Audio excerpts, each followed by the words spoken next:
देखिए ऐसा नहीं है, अगर यहाँ पे नफरत की सियासत बीजेपी खेलती तो यहाँ G20 जो अभी होने जा रही है 22 से 24 तक, कभी यहाँ पॉसिबल नहीं होती। एनसी, पीडीपी या बाकी पार्टीज, इन्होंने सिवाय आपस में लड़ाई झगड़ा पैदा करने के, सिवाय यूथ को धरने प्रदर्शन करवाने के, सिवाय यूथ को यूज एंड थ्रो करने के अलावा इन्होंने यूथ के लिए कोई पॉलिसी यहाँ पे फ्रेम नहीं की।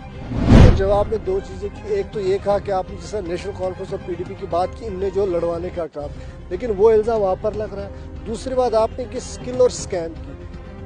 बेशक हिंदुस्तान के वजीर आजम ने हिंदुस्तान को जो है वो स्कैम से स्किल में कन्वर्ट किया होगा, लेकिन जम्मू कश्मीर में स्कैम बड़े ऊंचे लेवल पर अभी भी मौजूद है।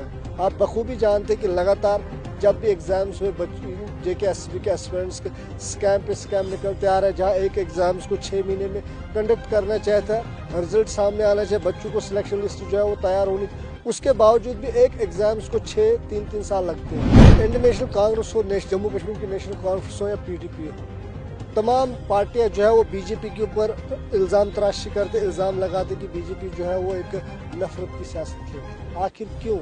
क्या बीजेपी हिंदुस्तान में जम्मू कश्मीर में अमन नहीं चाहती? जम्मू कश्मीर यूटी में जब भारतीय जनता पार्टी 2014 इक़्तिदार में आई थी तो नौजवानों ने बढ़ चढ़ कर बीजेपी का साथ दिया था कि शायद कहीं न कहीं नया इनकलाब देखने को मिला, लेकिन बदले में नौजवानों को बेरोजगारी देखने को मिली। वही अगर हम कश्मीर सूबे की बात करें या जम्मू सूबे की बात करें, इस वक्त पढ़ा लिखा नौजवान परेशान है। अगर हम नौजवानों की बात करें, क्योंकि हमारे साथ बीजेपी युवा मोर्चे के स्पोक्स पर्सन मनाज जी है, जो खुद एक नौजवान है। आखिर बीजेपी नौजवानों के बारे में क्या सोचती, इन्हीं से जाएंगे। मनाज साहब, 2014 में बीजेपी को नौजवान हो या बुजुर्ग हो या कोई भी लोग, अगर हम जम्मू प्रिंस की बात करें तो जम्मू प्रिंस में डट कर वोट दिए और कहीं न कहीं पहली बार बीजेपी को 25 सीटें दी, लेकिन बदले में बीजेपी ने नौजवानों के साथ क्या किया? वो नौजवान जो जम्मू कश्मीर यूटी का फ्यूचर है, वो नौजवान जो इस देश का फ्यूचर, आप खुद एक नौजवान हो, इस वक्त नौजवान जो परेशान है, क्या सोचती बीजेपी नौजवानों के बारे में? देखें, जहाँ तक बात नौजवानों की है तो मैं ये कहूँगा कि हमारी भारतीय जनता युवा मोर्चा की तरफ से, भारतीय जनता पार्टी की तरफ से, हमारा 2014 से मोदी साहब जब से प्रधानमंत्री बनने के साथ साथ मोदी साहब का जो स्लोगन था वो ये था कि मुझे इंडिया को स्कैम इंडिया से स्किल इंडिया में लाना है, और उसके लिए भारतीय जनता पार्टी ने दिन रात काम किया और स्कैम इंडिया से आज स्किल इंडिया में इंडिया को कन्वर्ट किया। और ये सारी चीज़ें जो हैं ये पॉसिबल हो पाई भारतीय जनता पार्टी के सत्ता में आने के बाद। और मैं ये कहूँगा कि जैसे हमारी पुरानी जो सरकारें यहाँ पे रही हैं हुकूमत में जम्मू कश्मीर में, NC, PDP या बाकी पार्टीज़, इन्होंने सिवाय आपस में लड़ाई झगड़ा पैदा करने के, सिवाय यूथ को धरने प्रदर्शन करवाने के, सिवाय यूथ को यूज़ एंड थ्रो करने के अलावा इन्होंने यूथ के लिए कोई पॉलिसी यहाँ पे फ्रेम नहीं की जिसमें कुछ हो पाए, कुछ रिजल्ट्स हमारे सामने आ पाएँ। ऐसा यहाँ पे कुछ नहीं हुआ। अब भारतीय जनता पार्टी के वजूद में आने के बाद काफ़ी सारे बदलाव जो हैं वो हुए हैं और देखने में भी लोगों को यहाँ पे लग रहे हैं कि हाँ, काफ़ी सारी चीज़ें जो हैं यहाँ पे चेंजेस जो सामने आए हैं। आपने जवाब में दो चीज़ें की, एक तो ये कहा कि आपने जैसा नेशनल कॉन्फ्रेंस और पीडीपी की बात की, इनने जो लड़वाने का काम, लेकिन वो इल्ज़ाम वहाँ पर लग रहा है। दूसरी बात आपने की स्किल और स्कैम की।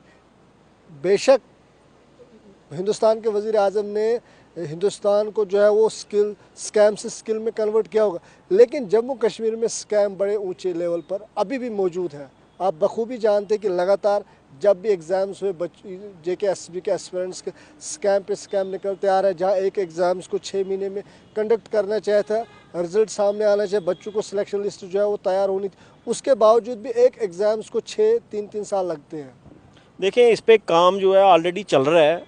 टीम्स जो है इस पर एडमिनिस्ट्रेटिव लेवल की तरफ से इस पर ऑलरेडी प्रक्रिया जो है वो चल रही है और सारी चीज़ें जो हैं वो ट्रांसपेरेंसी में सामने आएँ, इसी के ऊपर भारतीय जनता पार्टी विश्वास करती है।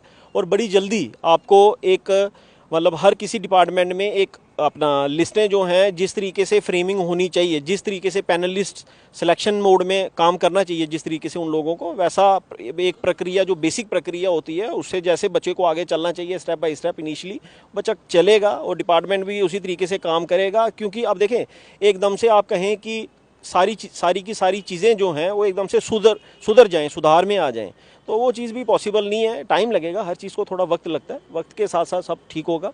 पहले से काफ़ी सारी चेंजेस जो हैं हुई हैं और आने वाले दिनों में और सारे बदलाव जो हैं काफ़ी सारे हमें देखने को यहाँ मिलेंगे। इंडियन नेशनल कांग्रेस हो, जम्मू कश्मीर की नेशनल कॉन्फ्रेंस हो या पीडीपी हो, तमाम पार्टियां जो है वो बीजेपी के ऊपर इल्ज़ाम तराशी करते, इल्ज़ाम लगाते कि बीजेपी जो है वो एक नफरत की सियासत खेलती। आखिर क्यों? क्या बीजेपी हिंदुस्तान में, जम्मू कश्मीर में अमन नहीं चाहती?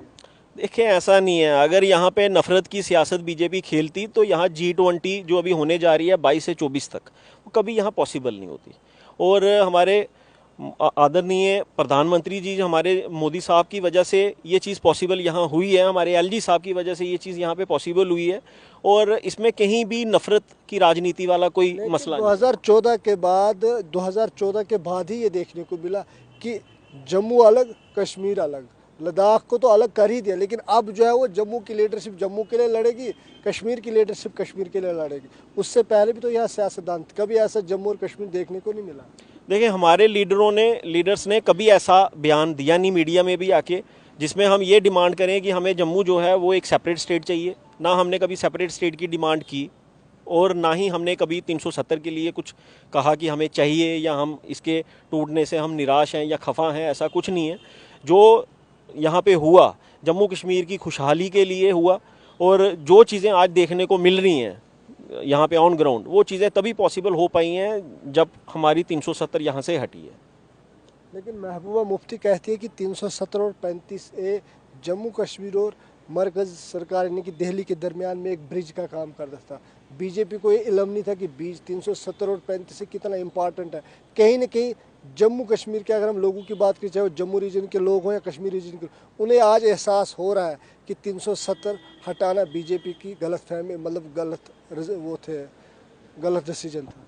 नहीं, ऐसा कुछ नहीं है। यहाँ पे 370 जो है वो पहले की हट चुकी थी, ठीक है, लेकिन ऑफिशियली तौर पे उसकी अनाउंसमेंट बकाया थी। और जिस तरीके से मोदी साहब ने अपनी बोल्डनेस दिखाते हुए ये चीज़ की, तो इसके लिए कभी भी किसी गवर्नमेंट की तरफ से, कभी हमारी स्टेट लेवल पे किसी गवर्नमेंट की तरफ से ये बयान सामने नहीं आया कि कोई सेंट्रल लीडरशिप ऐसे कर सकती है। इन्होंने हमेशा यही कहा कि भाई यहाँ पे डोमिनेशन जो है वो बनी रहे और डोमिनेशन से हमें बाहर लाने के लिए ये चीज़ ज़रूरी थी। और बाहर की हमारी जो कंपनीज़ हैं, बाहर की इंडस्ट्री जो है, उसको यहाँ पे लाने के लिए, ग्रोथ करने के लिए, ओवरऑल डेवलपमेंट करने के लिए डॉक्टर जितेंद्र सिंह साहब जो भी इनिशिएटिव आज की डेट में यहाँ पे कर रहे हैं, हमारे LG साहब कर रहे हैं, हमारे ऑनरेबल मोदी साहब कर रहे हैं, तो ये तभी चीज़ें पॉसिबल हुई हैं जब 370 यहाँ से हटी है। अगर सब आखिर में मैं आपसे जानूँ, जो आखिर आप क्या पैगाम देते जम्मू कश्मीर के नौजवानों के, आप इसी तरह बेरोजगार घर में बैठे रहेंगे? नहीं, मैं ये कहूँगा कि हमें सबसे पहले तो G20 का हमें वेलकम करना चाहिए और G20 की वजह से यहाँ पे आने वाले दिनों में काफ़ी सारी चीज़ें जो है हमें देखने को मिलेंगी, यहाँ खुशहाली आएगी। क्योंकि यहाँ पे जो कंट्रीज़ हमारी यहाँ पे आने जा रही हैं, जिन कंट्री के डेलीगेट्स यहाँ पे जो आने जा रहे हैं, इनके आने से हमारी टूरिज़्म इंडस्ट्री, हमारी यहाँ पे ट्रांसपोर्ट इंडस्ट्री, हमारी और कई तरह की यहाँ पे इंडस्ट्रीज़ जो हैं यहाँ पे ग्रोथ करेंगी। और यूथ के लिए काफ़ी सारी चीज़ें जो हैं यहाँ पे आने वाले दिनों में हमें देखने को मिलेंगी, जिसमें सबसे इंपॉर्टेंट पार्ट होगा एम्प्लॉयमेंट का, जो आज की डेट में सबसे बड़ा सवाल ये मुद्दा बना हुआ है कि एम्प्लॉयमेंट जो है वो जनरेट नहीं हो पा रही। एम्प्लॉयमेंट जनरेशन जो है ये आफ्टर G20 डेफिनेटली होगी और हमें इसके अच्छे रिजल्ट्स जो है देखने को हमें मिलेंगे। कहीं आने वाले इंतखाबात के लिए नौजवानों के लिए मुंगेरी लाल के सपने तो नहीं दिखा रहे? नहीं, ऐसा कुछ नहीं है। मुंगेरी लाल के सपनों वाली इसमें कोई बात ही नहीं है। इसमें मैं आपसे ये कहूँगा कि जो चीज़ हिंदुस्तान में पहली बार होने जा रही है, ठीक है, ये चीज़ें जो हैं ये कभी पॉसिबल हो नहीं पाती अगर आज हमारे देश में मोदी जैसे प्रधानमंत्री के रूप में अगर आज शख्स हमारे मौजूद यहाँ पे हैं, तब जाके ये चीज़ हमारी पॉसिबल हुई हैं। वरना यहाँ पे कभी पुरानी भी सरकारें रही हैं, कभी इन चीज़ों को यहाँ पे लाया नहीं किया। चलिए, वक्त देने के लिए बहुत बहुत बहुत बहुत शुक्रिया।